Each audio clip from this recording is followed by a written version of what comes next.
70 artistas em trabalhos individuais ou coletivos, com suas ideias e propostas para falar de arte e da realidade.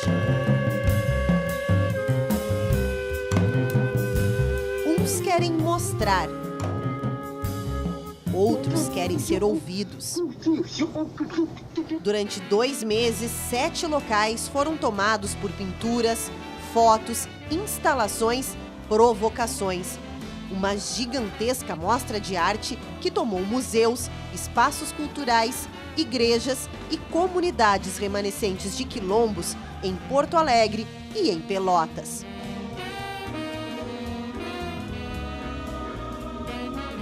Sabe aquele passeio que você faz por um espaço cultural? Olhando algumas obras, parando em outras?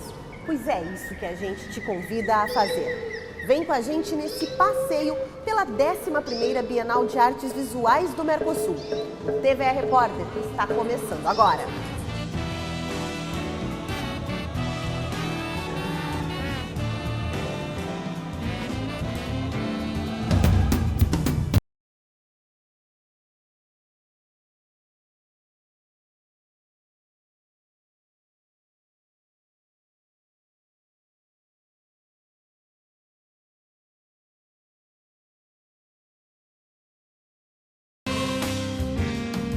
Água, elemento que serve tanto para unir quanto para dividir pessoas e continentes. A 11ª Bienal de Artes do Mercosul tem como título o Triângulo Atlântico. As obras mostram a produção de artistas ligados, mas também separados pelo mesmo oceano, na América, na África e na Europa. E a nossa viagem começa logo na entrada do Museu de Artes do Rio Grande do Sul, o Margues. Nesta pintura mural, feita aqui mesmo pelo artista argentino Arjan Martins. Estes elementos cartográficos nos lembram um mapa. Com eles, o artista quer relembrar os navios negreiros que tantos negros trouxeram da África para serem escravizados na América. Assim, o que era simplesmente um mapa traz também uma ideia de contestação. É isso mesmo, presidente? Qual é a ideia da Bienal? Contestar e mostrar as relações entre esses 3 continentes? O Triângulo Atlântico, que é o tema principal da 11ª Bienal do Mercosul, é uma metáfora sobre esses movimentos humanos que aconteceram nos últimos 5 séculos sobre o Oceano Atlântico. E fala de quem somos, nós brasileiros. A Bienal do Mercosul deseja que as pessoas não apenas se sensibilizem com essa mostra de arte, mas também que isso eduque e que isso provoque, que nós possamos pensar qual o destino do povo brasileiro. A Bienal de verdade tem que mexer com as pessoas, ela tem que trazer à superfície os temas mais importantes para nós, que é as desigualdades, a situação do negro, a situação da mulher e todos os outros temas que nos fazem um dia chegarmos a ser uma grande nação. A arte também é um momento de reflexão. A arte é um momento de êxtase, de beleza, de desconforto. A arte tem que ter essa capacidade de provocar, de nos tirar da zona de segurança, de fazer com que a gente possa sentir um certo mal-estar e querer mudar o destino da gente. E este trabalho que nós vemos aqui é um dos mais significativos deste sincretismo. O manto imperial foi feito pela artista Iris Chocolate. Ela é alemã, tem família na Guatemala e se inspirou em um romance escrito por um angolano. A obra quer questionar as noções que temos sobre a história, que sempre é mostrada sob o ponto de vista da realeza. E na sala seguinte, desta vez, é a história oficial que está sendo desafiada por um dos mais importantes fotógrafos gaúchos, Luiz do Nascimento Ramos, ou simplesmente Lunara. Retratava o cotidiano dos negros no período logo após a escravidão, em 1888. As 20 fotos são documentos que denunciam a falta de um projeto social para a população que tinha sido libertada pela Lei Áurea. É interessante constar que o Lunara ele é um dos precursores da fotografia artística no Rio Grande do Sul, né? Mesmo nunca tendo atuado profissionalmente, ele era da área do comércio, ele participava do clube de fotografia junto de profissionais da área, e isso possibilitou que ele aguçasse, né, o sentido dele para trazer essas fotos que vocês veem aqui. O artista ele teve grande repercussão nacional e também internacional. Ele ganhou um prêmio na França na década de 20, mas também, ele sendo importante para a história do nosso estado, é interessante a gente olhar ele de uma perspectiva diferente hoje em dia, pensando que ele também justificou um estereótipo, através dessas fotos, das pessoas escravizadas, das pessoas negras sendo vistas como preguiçosas, né? E das pessoas brancas como detentoras desse poder de construção dessa cidade. E no segundo andar, o Balanço do Mar. A instalação ela se chama Alcance e ela foi pensada junto com a curadoria especificamente para a 11ª Bienal do Mercosul, né? Tentando relacionar um pouco os temas que a curadoria propôs para a mostra. O que basicamente a gente está fazendo aqui é relacionar duas coisas: uma instalação de vídeos, né, que cria uma paisagem que não é uma paisagem real, porque ela é montada a partir de 5 vídeos diferentes, cada um captado num continente. E o que a gente faz aqui é relacionar esses vídeos com uma seleção de pinturas de 2 acervos, né, o acervo do Museu de Arte do Rio Grande do Sul e o acervo da coleção Oscar Cardoso Saraiva, onde eu selecionei uma série de marinhas pré-modernas, né, muito no intuito de trazer para o espectador uma situação de um encontro não só com 2 paisagens diferentes, mas também com 2 tempos diferentes, né? Então é isso, o que a gente está fazendo nessa instalação é colocar o espectador nessa relação de tempo, de espaço e de imagem. São pinturas antigas? Sim, todas elas pré-modernas.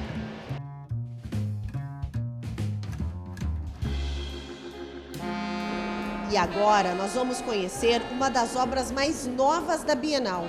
Ela foi concebida logo após um fato trágico, o assassinato da vereadora Marielle Franco no Rio de Janeiro, em março deste ano. A autora conseguiu incluir a obra a tempo da abertura da Bienal. Karina, por que a produção da Bienal aceitou incluir essa obra que retrata a vida da Marielle Franco? Essa obra foi feita poucos dias antes da gente abrir a Bienal, não estava prevista no projeto, mas a Camila Soato, a artista, trabalha com esses temas da minoria, da violência contra a mulher, contra os negros, enfim, contra os índios, e ela ficou muito envolvida com o que aconteceu, já estava aqui em Porto Alegre, fez o quadro e pediu para a curadoria para incluir esse trabalho na Bienal, que disseram ok, e a produção também aceitou e fez alguns ajustes para que ela ficasse também satisfeita. E a autora, Camila Soato, faz colagens bem-humoradas de cenas históricas com momentos contemporâneos. E assim, fala de assuntos como corrupção e feminismo.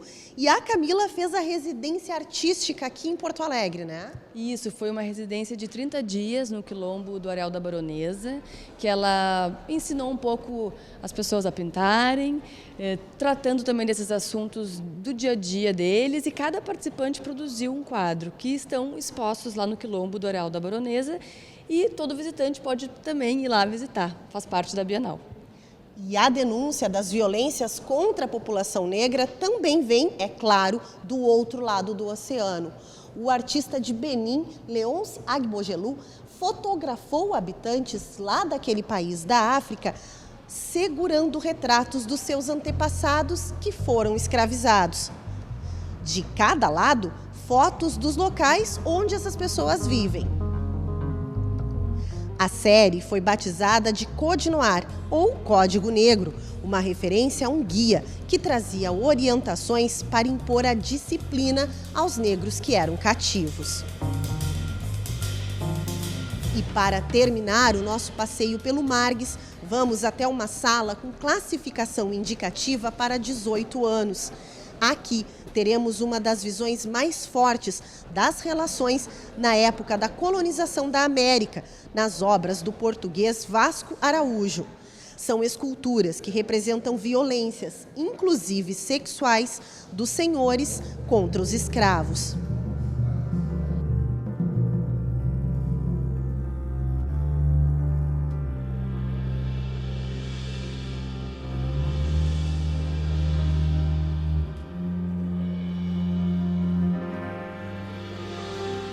E no próximo bloco, as obras da Bienal do Santander Cultural.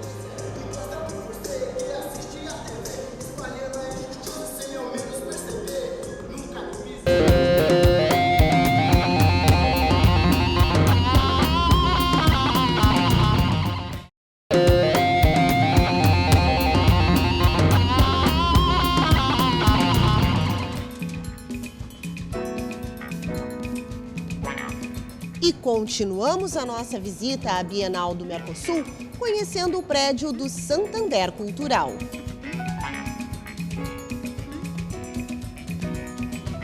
A nossa primeira parada é no trabalho da nigeriana Mary Evans. Nestes envelopes está escrito "Não dobre", uma referência à fragilidade dos corpos negros. E estes mesmos corpos também estão aqui, em papel craft, ou melhor, papel pardo, como se costuma dizer. A Mary Evans também faz uma referência ao monumento do expedicionário, ao Parque da Redenção, um local de resistência de muitos negros que foram escravizados. Mas como entender tudo isso apenas observando as obras? Pois é aí que entra o trabalho da mediação, o trabalho do programa educativo da Bienal, que já levou informação para as quase 500 mil de pessoas que já visitaram o prédio da Bienal, os prédios da Bienal, para entender o que essa arte tem para nos dizer. A arte contemporânea ela ainda é tida como uma coisa difícil de compreender, de entender. E a gente está aqui exatamente para conversar e tornar essa obra, se aproximar mais do público, né? E também desse Triângulo Atlântico. Dá para o pessoal entender? Acho que sim, a gente conversa, nós fomos treinados, né? Somos 40 pessoas de várias áreas diferentes, conversando, falando também um pouco da questão histórica, deixando a pessoa um pouco mais à vontade para poder ver que a arte é esse lugar de reflexão também, né? Por exemplo, um dos trabalhos mais destacados é o do mexicano Pablo Rasgado, ele que pesquisa arquitetura e procura entender as semelhanças entre os povos das Américas, como os indígenas, e os africanos. Por exemplo, o que dizer para esse visitante que está observando essa obra? O nome desse trabalho é Ramificações, ele é feito com ramo de palmeira. É legal a gente pensar como que a arquitetura dos povos originários ela é um pouco mais, tem mais relação com a natureza, com o tempo, do que o que a gente está acostumado a ver das questões mais europeias, né, na arquitetura. Essa foi uma das visitas e agora a gente segue o nosso passeio aqui pelo Santander Cultural.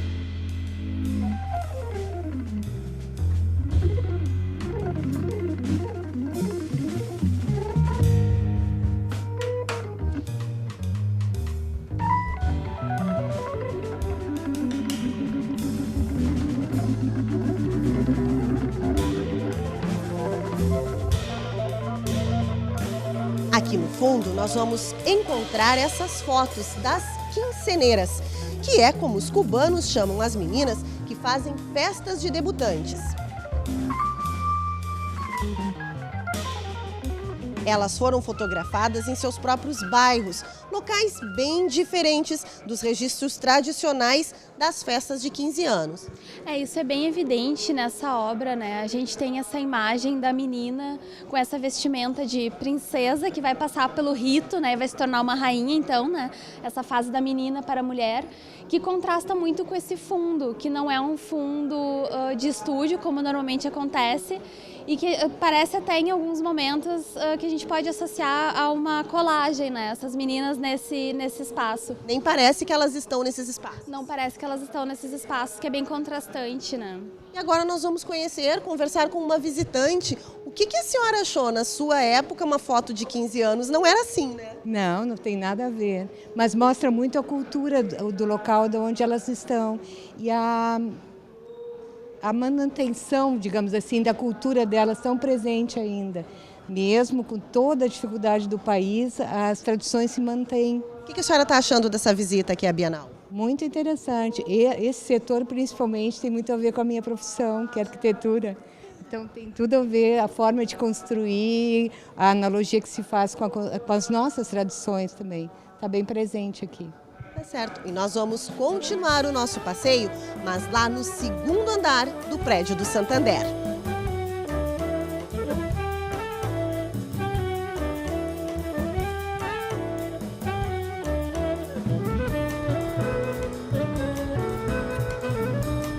artista Omar Vitor Diop, do Senegal. É um design gráfico, artista plástico e fotógrafo, que tem um trabalho importante, onde ele retrata o cotidiano cultural da população de Dakar.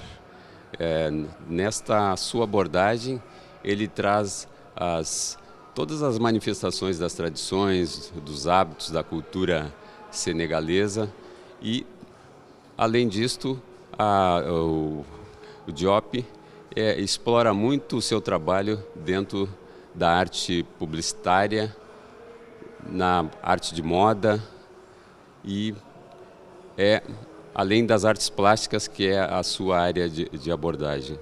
Ele faz um trabalho significativo envolvendo o cotidiano dessas relações. Essa obra nos remete muito a uma realidade cotidiana do Brasil e que nos possibilita também ver a nossa característica, né, enquanto população negra brasileira, muito próxima dessas manifestações e hábitos das tradições culturais do Senegal. A Bienal do Mercosul, né, nessa sua 11ª edição, onde o tema aborda o Triângulo Atlântico, está muito centrada, né, na preocupação em trazer o continente e a cultura africana, né, como um elemento que estava fora das relações, das tradições, das manifestações artísticas no Brasil. E aqui, deste outro lado do Santander Cultural, estão mais fotos, mas desta vez de 8 reis, 8 majestades da Nigéria. A ideia do autor das fotos não foi separar e sim unir esse povo nigeriano através das fotos das realezas locais. E nós estamos chegando no final do nosso passeio aqui dentro do Santander e também nos últimos dias da Bienal. Que legado essa Bienal vai deixar para quem visitou e para Porto Alegre, Francisco? Realmente, ao se aproximarmos do final da Bienal, né, época de balanço, e como legado eu vejo que tivemos a mais internacional desde sempre das Bienais, diversos continentes representados, inúmeros países, como nunca houve. E que mostra também, em meio a tanta dificuldade, que esta Bienal conseguiu superá-las e mostrar, basicamente, que a Bienal é necessária. É um evento extremamente necessário para que o Rio Grande do Sul possa perceber, se conectar com o mundo da arte contemporânea, o que está acontecendo no mundo, e daqui podermos ter um grande panorama da arte, o que é um dos principais objetivos da Bienal. Sem dúvida que vem a próxima Bienal. Terminou aqui dentro, porque lá fora a Bienal continua acontecendo. Está sendo exibida uma obra que já foi exibida em vários países. Um imenso relógio digital com números de madeira sendo alterados por 2 equipes de performers. O autor alemão quer mostrar uma contagem de tempo que diariamente procura lançar uma ponte entre o passado e o futuro, mas que ainda assim precisa estar no presente. Gostou? E aí? O que achou do nosso passeio?